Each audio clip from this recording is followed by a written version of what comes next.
Hey everyone, latest edition of Off the Top Rope. We're doing a little bit more of a bigger reaction to the Monday Night Raw debut on Netflix from Monday.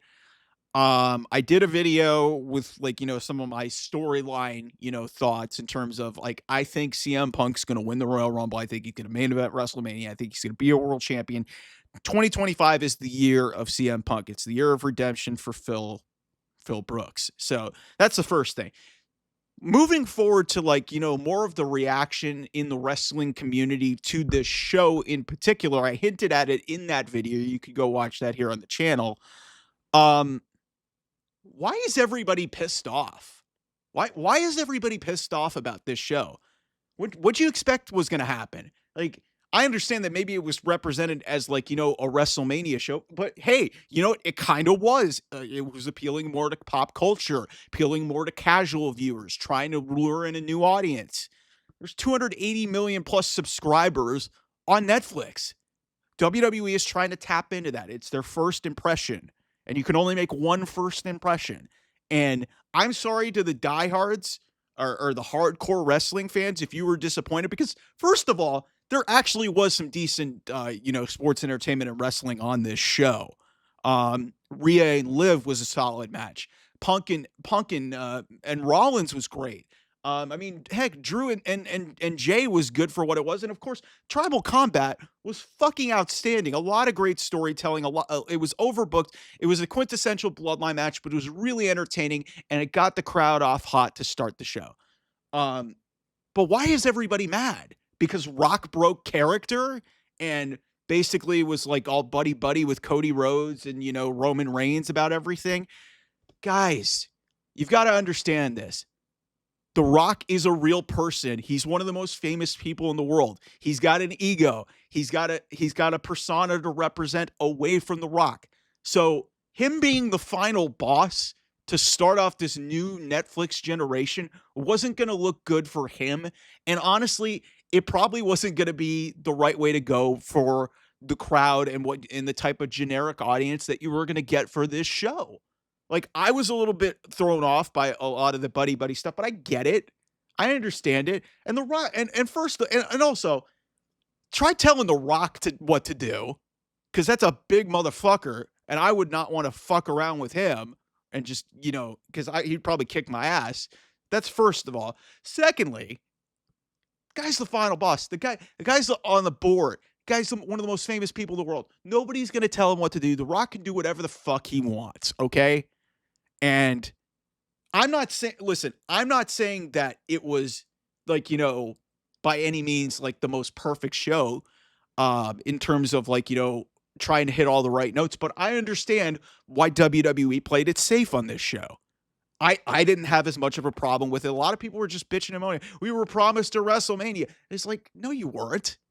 Guys, it's a debut. It's a big night. It's a debut of a new show in front of a new audience. This is about appealing and expanding the audience and making it a much bigger deal on a different platform. Very historic night. And there was still some decent stuff on this show. It wasn't like anything on this show was outrightly bad. That's what I don't understand. And some of these people are just disingenuous AEW trolls who are trying to basically mask the fact that they're pissed off that CM Punk is doing way better in WWE than he is in AEW, and he was wearing the same jacket that he wore when he got fired and choked out Jack Perry at All In, but we won't go there. But it's just, I don't get why everybody needs to be so mad. Yes, was it weird seeing The Rock be buddy buddy with drinking vodka and tequila with Cody Rhodes after he bloodied him in front of his bus less than a year ago? Yeah, it was a little bit weird. Was it weird? Hey, hey, after the tribal combat match, he's just okay with Roman being the tribal chief. It's guys, it's the first night of this thing.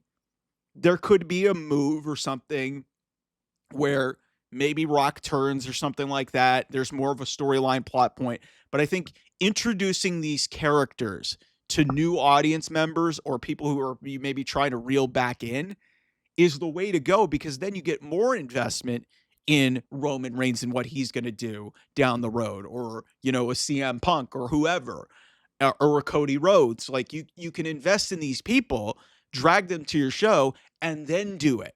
And then there's more people tuning in, and they could go tell their friends about what's going on.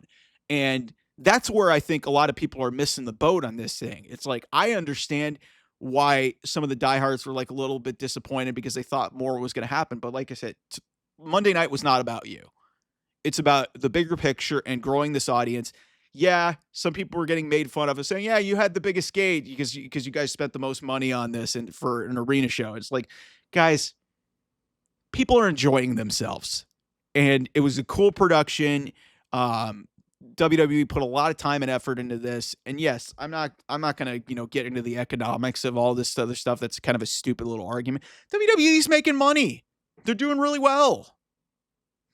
They're doing really well.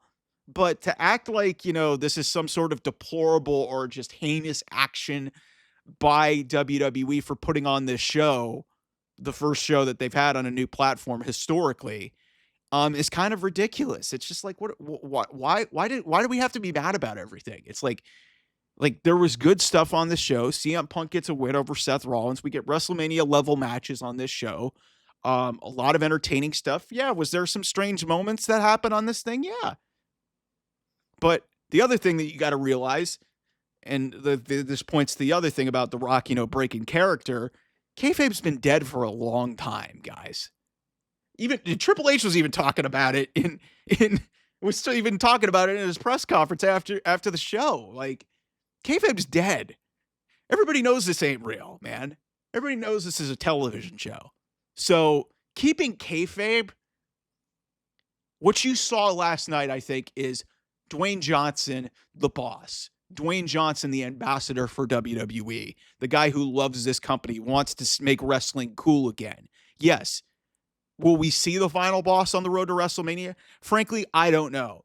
But given the fact that they had a really important shot between Rock and Roman Reigns after the Tribal Combat match, I still feel pretty confident that match is going to happen at WrestleMania this year. So, but also I think this leaves open a lot of options for the way The Rock, played Monday night, because honestly, I think, you probably have kind of put to bed a lot of the Cody Rhodes stuff, because really that was kind of a formulated storyline that kind of just became organic. A lot of people were like, "Hey, I'm kind of excited about The Rock and Cody Rhodes," but really, Rock Roman Reigns is the way to go and is the match. I've been saying this for months. So the way you could play this is, okay, Rock's fine as the boss, but when he comes back as the final boss, when we get more into the storyline, when we get moving closer to the road to WrestleMania, when the Royal Rumble kicks off, that's really when this thing starts. Then Rock could turn, Heyman could turn, all these other pieces can move about. Like I said, this was about tying up some loose ends. That's what they did with Rhea going over clean over Liv. That tied up a loose end there. You had Roman beating Solo Sikoa, Tribal Combat, so that ties up a loose end. CM Punk, kind of a new beginning. He gets a win over Seth Rollins. I don't think that feud's necessarily over in the slightest. But like I said, all this animosity and just this, this anger just because of how tribalistic wrestling has become, just created a reaction to this show that I just did not understand. Like, guys, you got to chill out. Y'all got to chill out, because it's 1 week. It's the first show. And for what the mission statement of what I think they were trying to do, which was tap into a new audience while also entertaining their hardcore fans. They may not have gotten really into much of the hardcore fan base with this show, but they still did some stuff and fans were into this show. So to say that this was a bad show or a disappointing show is kind of ridiculous. So anyway, that's off the top rope for now. I'll be back later in the week with more stuff. I'll talk to you guys soon. Bye-bye.